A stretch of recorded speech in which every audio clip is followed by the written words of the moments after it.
Now this is tough country. The Powder River isn't probably as steep and mountainous as western Montana, but let me tell you, there are some rocky, craggy, hilly, steep, old, nasty spots to get into. And those are the places mule deer like to go to. We clambered up several different rocky slopes, hoping to get good vantage points of the canyon below, and that's exactly what we got. That's when we spotted a really nice buck, one that deserved a closer look. He was feeding down in a sagebrush flat that led all the way out to the Powder River. We knew where he was going, but at the moment, he had some lady friends to attend to. Coming off the top, we found a small, low depression and used it to crawl ahead and get within shooting range of this buck. Once there, we crawled up on a knob and started evaluating him. He looked good. He had the big box frame you look for in a mule deer, deep forks, no brow tines, and he was a little light. You know what that added up to? A young buck. But Miles, Cole, and I, we had a great time watching him as he watched his lady friend in the sage.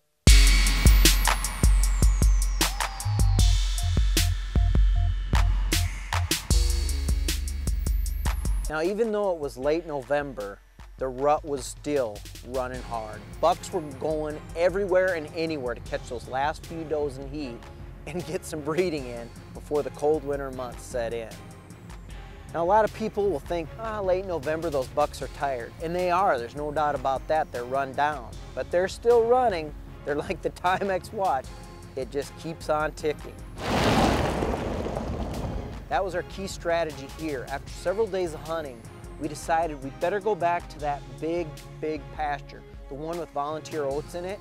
It was pulling in a lot of deer, almost exclusively mule deer, and at any time, a big buck could roam in. That's what happened.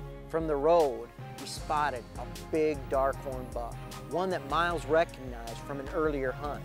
We put the spot and scope on him and decided he was the buck we were gonna finish this hunt with. We looked at the terrain and found a backdoor entrance, one where we wouldn't bump too many does or young bucks and still be able to get within rifle range of that big buck. Deer were running everywhere. In fact, they had moved from where we had originally seen them. I got up on my shooting sticks because it was too tall a grass to shoot prone.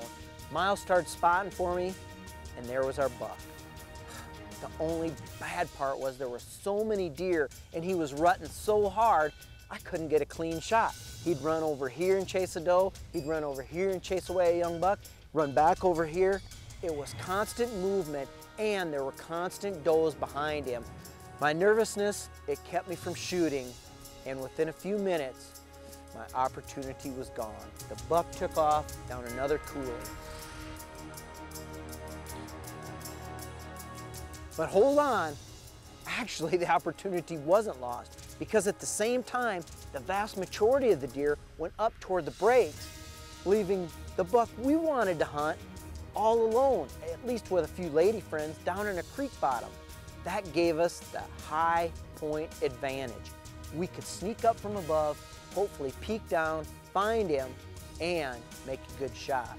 Trees were blocking my shot, other mule deer were blocking my shot. Was I ever gonna get a chance to shoot this guy?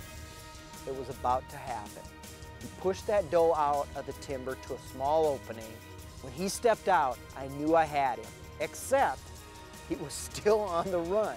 So to get him to stop, I barked at him like an old angry coyote, and that deer locked up and looked right up the hill. Good shot. Get another one. You hit him well. He went right down, didn't he? Look at that. Good shot. That's what it's about. Look at that. Looky there. Right down, right down, right now. Anywhere. That was good, that was good. Here, you guys ready to go see him? Let's go check him out. What a chase, though. Yeah. You can tell why they're up on that field. They're eating that volunteer oats or whatever. Coming in.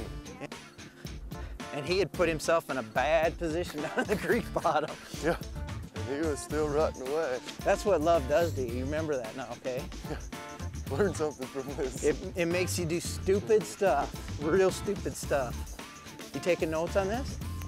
You gotta take notes. Write that down. Wow. He does have those extra brows, like you said. He's got a couple extra on that one side to make Look up at for missing the fork. Oh, man. What do you think, Cole? Think he'll do? That's a good-looking mule there with good brows. Oh, big old heavy. He's heavy antlered. Look at that. It's a long eyebrow guard. That is a really long one. Got one broken off there. I had Cole right there by my side.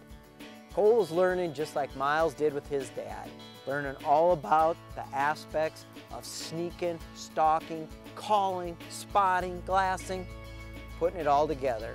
And I could tell right there that at some point in the future, Cole is going to be just like Miles. What do you think? You're going to do the gutting chores? It's about time you learn how to gut stuff. I'm getting a little old for this.